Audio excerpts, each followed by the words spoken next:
2023 সালে মালয়েশিয়ায় এসে একটি প্লাস্টিক পণ্য তৈরির কারখানায় কাজ শুরু করেন 200 বাংলাদেশি। আগে থেকেই কাজ করতেন অন্তত 100 প্রবাসী।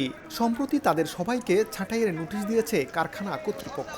পরিশোধ করা হয়নি গত 5 মাসের বেতন। কাওয়াগুচি নামের কোম্পানিটি দেশটির সেলাঙ্গোর রাজ্যে অবস্থিত।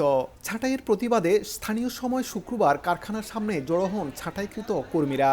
তাদের দাবি, 5 মাস বেতন না দিয়ে কেবলই মিথ্যে আশ্বাস দেয়া হয়েছে।